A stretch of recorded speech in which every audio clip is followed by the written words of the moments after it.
qué hambre tengo, no he comido nada. No me digas eso, hermano. Mira, tengo lo demás. Ah, muchas gracias, mira. Espera, ¿qué le estás dando? ¿No sabes la cantidad de glúcidos que tiene eso? Es un carbohidrato, hermano. Eso lo aprendí en energía y consumo con el profesor Emanuel, el mejor profesor de energía y consumo. ¿Qué son esos? Ah, pues mira. Los carbohidratos, glúcidos o hidratos de carbono son una fuente de combustible para las células del cuerpo, como las células musculares, los eritrocitos o las neuronas. Todas estas dependerán de los carbohidratos para obtener energía en forma de glucosa. Pero el problema no es el consumo de carbohidratos, sino que estás consumiendo una gran cantidad de ellos en una porción que no tenga más nutrientes necesarios para el cuerpo, creando así una dieta desbalanceada. Por eso es mejor consumirlo de alimentos más naturales, como las frutas, o también hacer un conjunto de diferentes nutrimentos para obtener un equilibrio. Y si voy acá, ¿sabes cómo están estructurados? Obvio, mira, te voy a explicar. La estructura general de los carbohidratos se ve medida por la fórmula CH2ON, donde N representa el número de veces que se repite la fórmula. Las formas más simples de carbohidratos se llaman monosacáridos, con una fórmula que se repite 6 veces, seguidos de los disacáridos, que están compuestos por 2 monosacáridos, donde la fórmula se repite 12 veces. Las fórmulas más complejas de carbohidratos se llaman polisacáridos, que contienen varios monosacáridos unidos.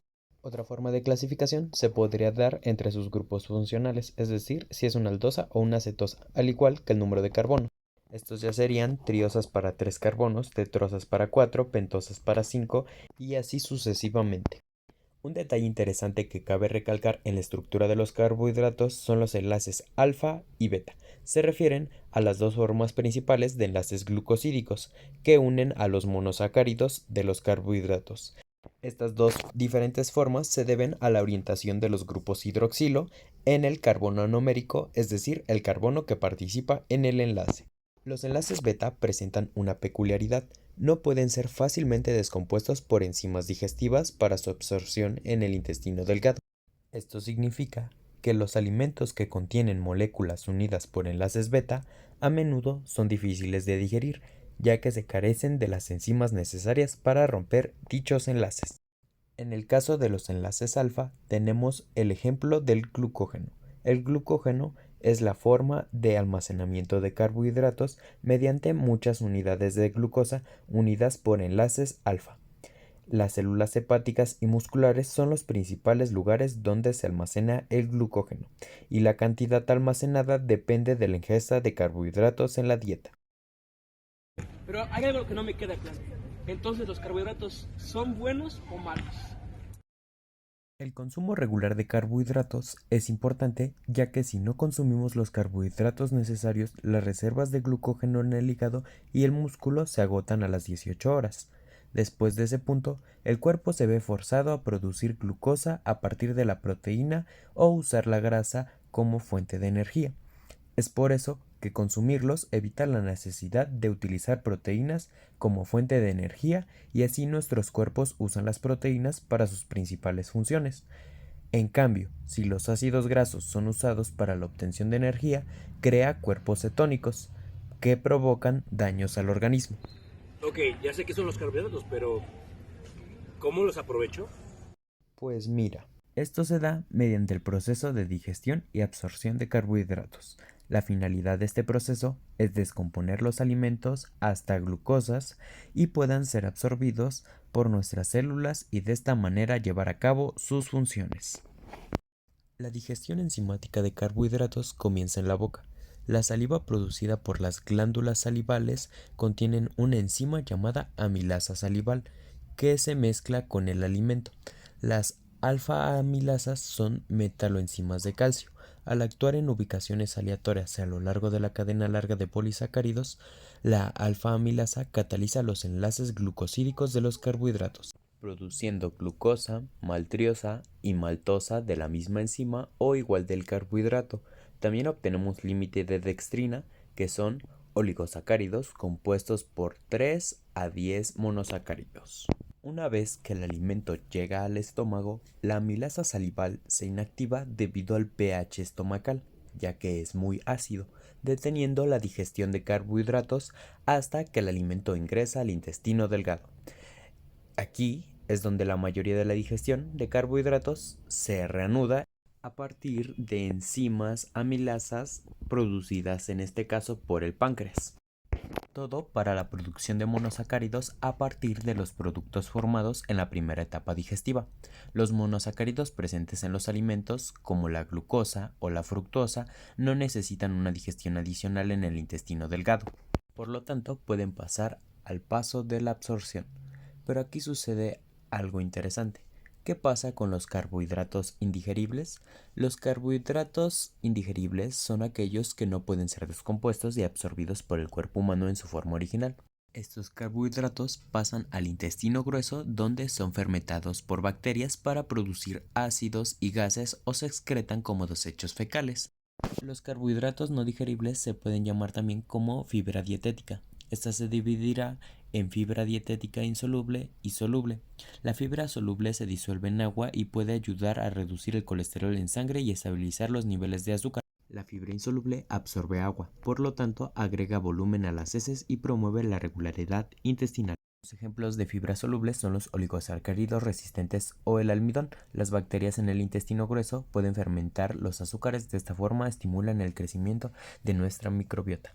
Por el lado de las fibras insolubles tenemos los polioles, que se encuentran en algunos endulcorantes artificiales como el eritritol y el sorbitol.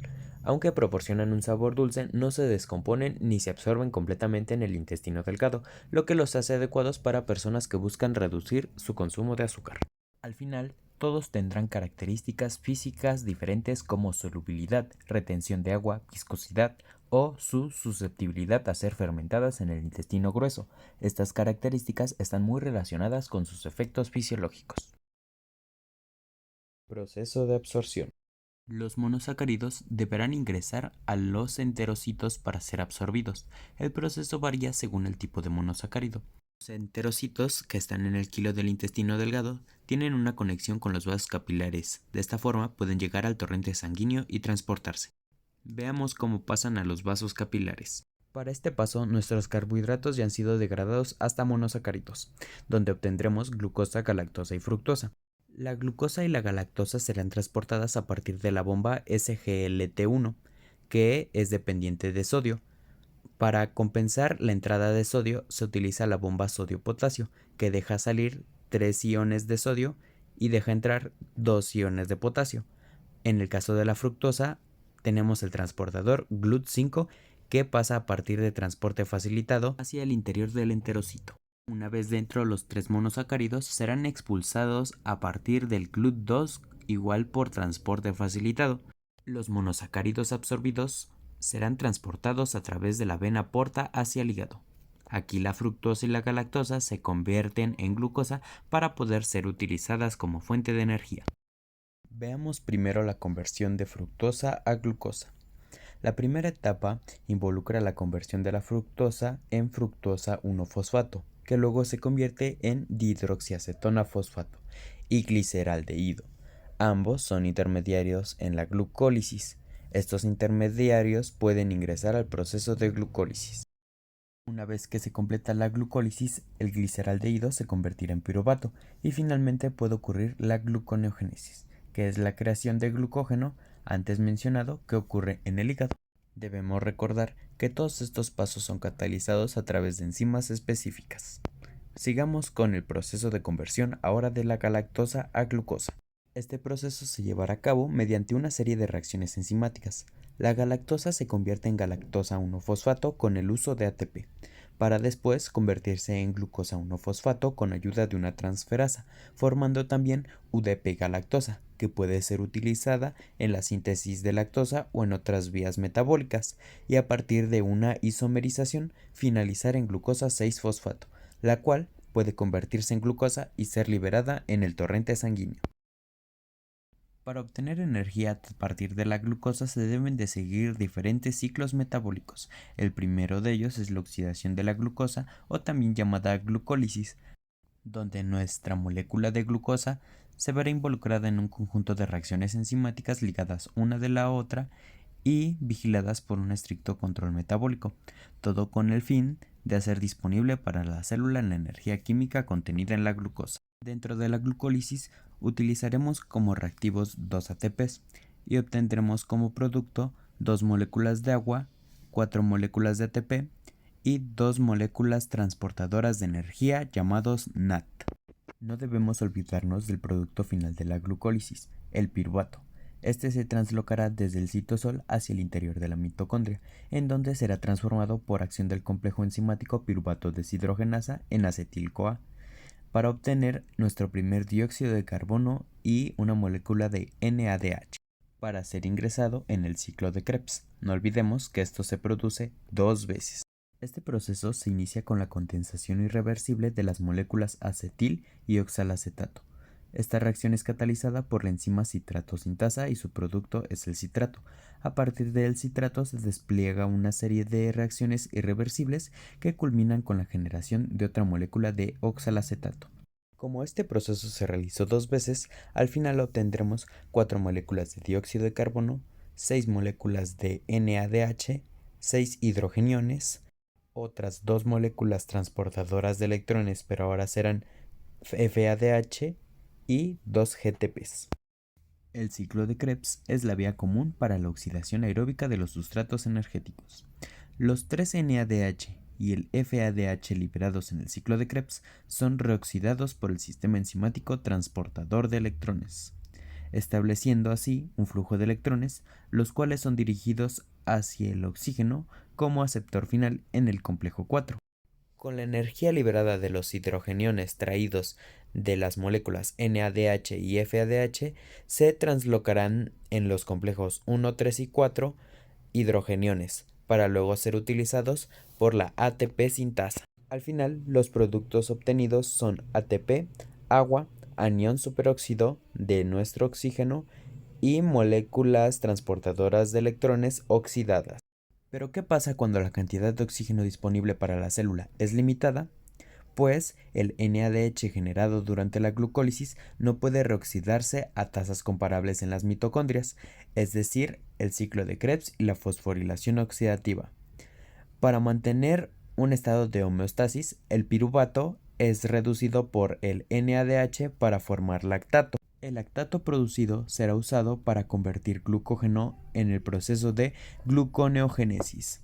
El lactato será convertido en piruvato a partir de la enzima lactato deshidrogenasa. Con el uso de ATP se convertirá en oxalacetato y a partir de la fosfoenol carboxquinasa será devuelta al penúltimo paso de la glucólisis. A partir de aquí ocurrirán procesos reversibles de la glucólisis y algunos no, para lo cual se utilizarán otras enzimas. Todo esto con el fin de obtener glucosa que se convertirá en glucógeno. El glucógeno, como anteriormente ya vimos, será utilizado para obtener glucosa. ¿Pero qué ocurre cuando tenemos un exceso de carbohidratos? Bueno, los efectos pueden variar dependiendo la cantidad de glucosa consumida, el tiempo y la sensibilidad a la insulina de una persona. Lo que provocaría primeramente es un aumento rápido en los niveles de glucosa en la sangre, a lo cual se le llama hiperglucemia. El hígado puede responder a la hiperglucemia con la formación del glucógeno a través de la gluconeogénesis. Si no se quema la energía adicional a través de la actividad física, resultaría en la creación de ácidos grasos a partir de la lipogénesis, que es la creación de ácidos grasos a partir de la inhibición del ciclo de Krebs por exceso de energía. Para contrarrestar el aumento de glucosa en sangre, el páncreas puede secretar una cantidad excesiva de insulina.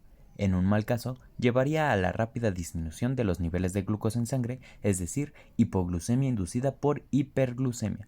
Como consecuencias por la cantidad de insulina se puede contribuir al desarrollo de problemas metabólicos como la diabetes tipo 1 y tipo 2. En caso de deficiencia de glucosa, ocurriría el caso llamado hipoglucemia, cuando los niveles de glucosa son insuficientes. El páncreas iniciará la liberación de glucagón, una hormona que estimulará la glucogenólisis para liberar glucosa al torrente sanguíneo. Al igual, la liberación de insulina se reduce para evitar que los niveles de glucosa en sangre caigan aún más. En situaciones de hipoglucemia, también las glándulas suprarrenales pueden liberar epinefrina estimulando la liberación de glucosa en el hígado. Estos son algunos datos que puedes saber de los carbohidratos. Muchas gracias por la charla de hoy, me sirvió de mucho. Claro que sí, hermano, ya no hay que comer mitos. Claro que no. Carbohidratos.